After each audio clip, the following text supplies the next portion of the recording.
Good morning class.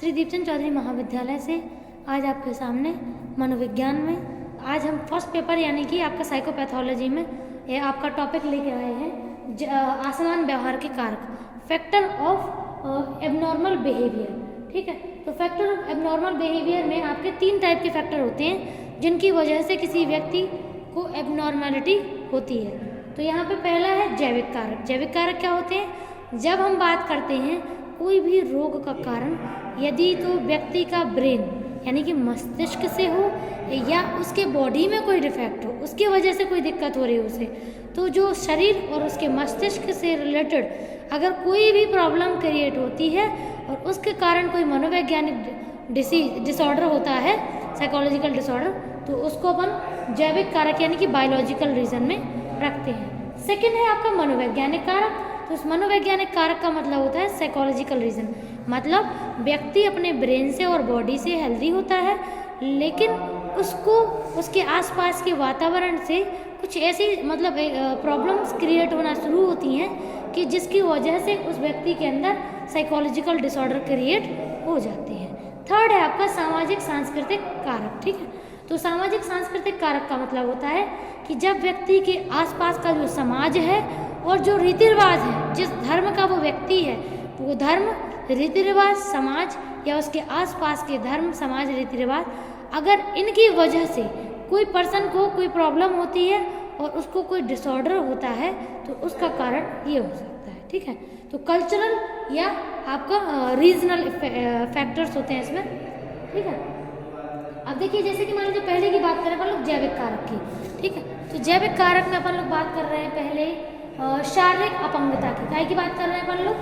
शारीरिक अपंगता। पहला point अपन ने ले लिया शारीरिक अपंगता। ठीक है, तो शारीरिक अपंगता का मतलब क्या है कि इसमें हम लोग जब भी बात करते हैं आपका जो बच्चे हैंडीकैप होते हैं फिजिकली, चाहे उनको हैंड या लेग, उनका कोई भी हैंडीकैप्ड हो, वो उस फॉर्म में, अब सोचिए अगर कोई बच्चा हैंडीकैप पैदा हो, ठीक है, और वो नॉर्मल बच्चों के साथ रह रहा हो, तो देखिए वो नॉर्मल तो सच में नहीं, तो आप भी मानते हैं फिजिकली नॉर्मल वो नहीं है। क्यों? क्योंकि उसकी बॉडी और बच्चों की तरह नॉर्मली वर्क नहीं कर रही है ना। तो जब ये फिजिकली नॉर्मल है, वो मतलब फिजिकली उसको प्रॉब्लम है, डिजीज है उसका, ठीक है, वो हैंडीकैप्ड है, तो वो नॉर्मल बच्चों के साथ कम्पीट नहीं कर पाएगा। ठीक है, जो डेली रूटीन के चैलेंजेस होते हैं वो उनको कंप्लीट नहीं कर पाएगा। जब वो उन्हें कंप्लीट नहीं कर पाएगा तो उसके अंदर कुछ ना कुछ ऐसी प्रॉब्लम्स देखने को मिलेंगी जिससे उसके अंदर साइकोलॉजिकल डिसऑर्डर उत्पन्न हो सकता है। सेकेंड है आनुवांशिकता यानी कि हेरिडिटी। कभी कभी कुछ जो डिसऑर्डर होते हैं वो हेरिडिटी के फॉर्म में भी व्यक्ति के अंदर आते हैं। हेरिडिटी क्या होती है आपको पता ही होगा कि जो हेरिडिटी होती है, हेरिडिटी का मतलब होता है कि जो आपका डिसऑर्डर है वो डिसऑर्डर एक तरीके से जेनेटिकली आपको मिला है। कैसे? जैसे मान लीजिए आपको आपके दादाजी से, नाना जी से, दादी, नानी या उनके माता पिता या आपके माता पिता या आपकी मतलब किसी भी पीढ़ी का कोई भी डिसऑर्डर अगर आपके अंदर आ जाता है और वो हाईलाइट भी होता है तो वो डिसऑर्डर तो आपको कहाँ से मिलता है? हेरिडिटी के फॉर्म। मतलब वहाँ पे ना तो आपका कोई एक्सीडेंट हुआ, ना आपको कोई चोट लगी, ना आपके ब्रेन में कोई डैमेज है, आपको वो चीज़ें आपको विरासत में मिली हैं। ठीक है, नेक्स्ट है शारीरिक वंचन।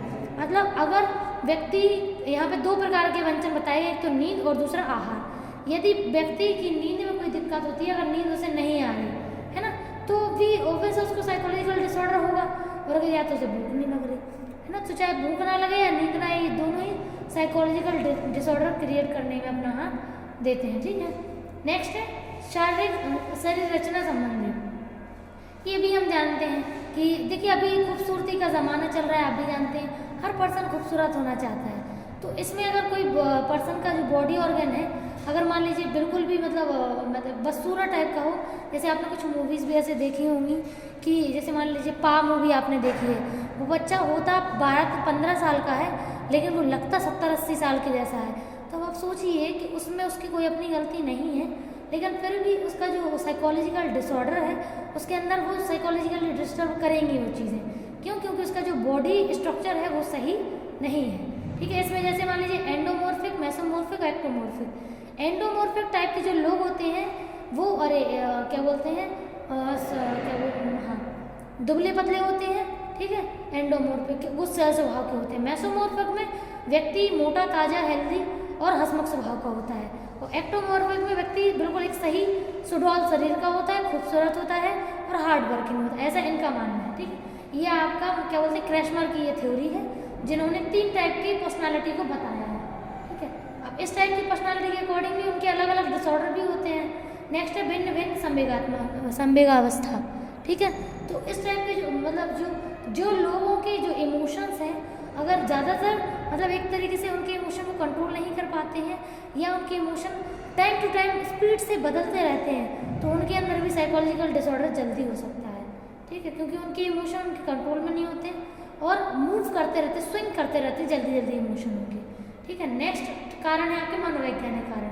ठीक है, तो यहाँ कोई शरीर के आघात की बात नहीं होगी, यहाँ केवल बात होगी व्यक्ति के अनुभवों की, उसके मन की और उसके विश्वास की, और जितने भी उसके पर्सन के पर्सनल फैक्टर्स होते हैं उनकी बात होगी। यहाँ पहला है मातृवंचन।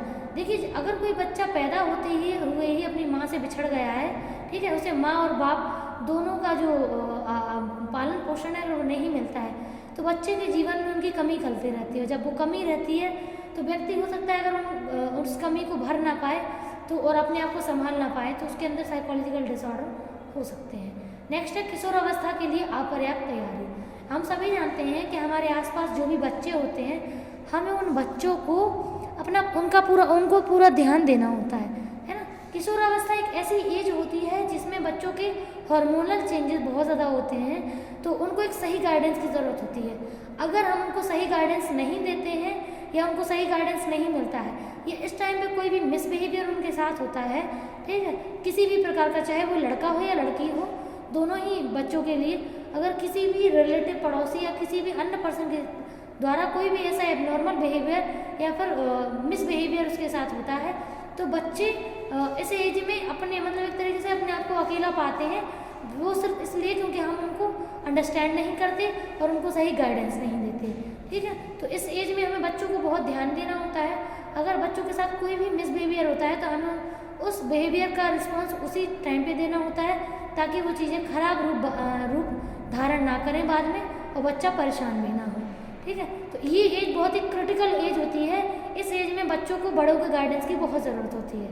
ठीक है, नेक्स्ट है आपका प्रारंभिक जीवन के मानसिक आघात। अब मान लीजिए बच्चा पैदा हुआ, ठीक है, 4-5 साल का है या 3 साल का है या 10-12 साल का है, उस टाइम पे मान लीजिए उसके पेरेंट्स में से किसी एक की डेथ हो गई, ठीक है, या फिर मान लीजिए उसके साथ कोई बहुत मतलब गलत बिहेवियर हुआ, ठीक है, या कोई भी एक ऐसा इंसिडेंट जिसको वो बच्चा मतलब एक तरीके से एक्सेप्ट नहीं कर पा रहा और उसका मतलब एक तरीके से उसका जीवन से वो हर्ट भूल ही नहीं पा रहा है उस दुख को, तो वहाँ पे भी पर्सन को साइकोलॉजिकल डिसऑर्डर होने के चांसेस होते हैं। नेक्स्ट है पारिवारिक संबंधी कारण। तो अब ऑब्वियस है, जब परिवार में हम रहते हैं, परिवार के लोग हमारे लिए कमी और मतलब एक तरीके से हमारी कमी को पूरा भी करते हैं और हमें दुखी भी कर सकते हैं, दोनों चीज़ें होती हैं। तो फैमिली मेम्बर के अंडरस्टैंडिंग पर डेवलप करता है, तो फैमिली भी किसी भी डिसऑर्डर को खड़ा करने का में भी अपना रोल प्ले करता है। अगला है दोषपूर्ण अनुशासन। अब मान लीजिए अगर बच्चे को बहुत ज़्यादा अनुशासन में रखेंगे आप, ऑल टाइम केवल और केवल अनुशासन ही करवाएंगे इससे पूरे, तो वो बेचारा तो मतलब एक तरीके से डस्टबिन टाइप बन जाएगा, वो तो अपना दुख किसी से बांट ही नहीं पाएगा और अपना पूरा एक मतलब उसका जो बिहेवियर है वो बहुत ज़्यादा मैसी बिहेवियर हो जाएगा। ठीक है, तो इसीलिए हर चीज़ का एक अपना टाइम होता है और उसी टाइम के अकॉर्डिंग उसका वर्क होना चाहिए। नेक्स्ट है अति संरक्षण। तो अति संरक्षण का मतलब होता है ज़्यादा पैम्परिंग करना। जैसे आजकल जो अमीर खानदान के माँ बाप होते हैं ना, वो बच्चों की इतनी ज़्यादा पैम्परिंग करते हैं कि वो बच्चा अपने पैरों पे खड़ा ही नहीं हो पाता है। अब मान लीजिए अगर माँ बाप ने बच्चे को कभी एक पानी बॉटल तक खरीदने की अनुमति नहीं दी, मतलब इतना ज़रूरत ही नहीं पड़ी हो, उसकी इतनी पैम्परिंग की हो, और अचानक से माँ बाप उसके पास से छिन जाए, तो वो बच्चा तो बेचारा कुछ कर ही नहीं पाएगा अकेले, है ना। तो ज़्यादा संरक्षण भी ठीक नहीं होता है, ये भी एक एबनॉर्मेलिटी क्रिएट कर सकता है। नेक्स्ट है तीव्र मनोवैज्ञानिक प्रतिबंध।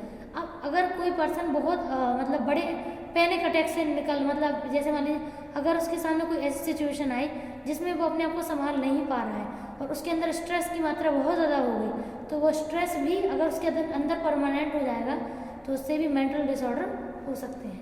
अगले टाइप के हैं आपके सामाजिक और सांस्कृतिक कारण। ठीक है, तो सामाजिक और सांस्कृतिक के अकॉर्डिंग देखें, द्रुत तकनीक और सामाजिक परिवर्तन। हम देख ही रहे हैं कि आजकल मोबाइल, लैपटॉप, इतनी टीवी, इतने प्रकार की जो टेक्नोलॉजीज आ गई हैं और उसमें इतने प्रकार के जो ऐप चल रहे हैं, ठीक है। वो जो टेक्नोलॉजीज हैं वो देखिए, टेक्नोलॉजी में जितने भी ऐप हैं वो सारे हमारे काम के नहीं होते हैं, ठीक है। कुछ मिसयूज़ के होते हैं, कुछ यूज़ के होते हैं। तो जो मिसयूज़ वाले जो ऐप होते हैं, अगर बच्चा उनके साथ ज़्यादा टाइम स्पेंड करता है तो उसके अंदर सोशियोलॉजिकल फॉर्म में उसका जो साइकोलॉजिकल डिसऑर्डर वो क्रिएट उसमें हो सकते हैं, ठीक है। नेक्स्ट है आर्थिक सामाजिक व्यवसायिक समस्याएं, ठीक है। तो ऑब्वियस है, इकोनॉमिकल कंडीशन में अगर कोई पर्सन किसी भी फाइनेंशियल कंडीशन को उसने फेस नहीं किया है और अचानक से उसे फेस करना पड़े तो उसको प्रॉब्लम होगी ही। नेक्स्ट है युद्ध और हिंसा।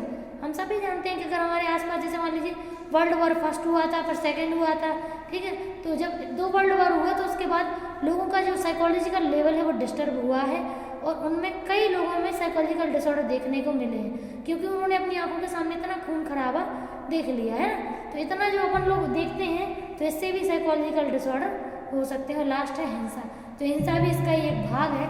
अगर जैसे मान लीजिए धर्म जाति के जो विवाद होते हैं उसमें जब लड़ाइयाँ होती हैं तो वो भी आपका एक ग्रुप में प्रॉब्लमेटिक हो सकता है, ठीक। Thank you.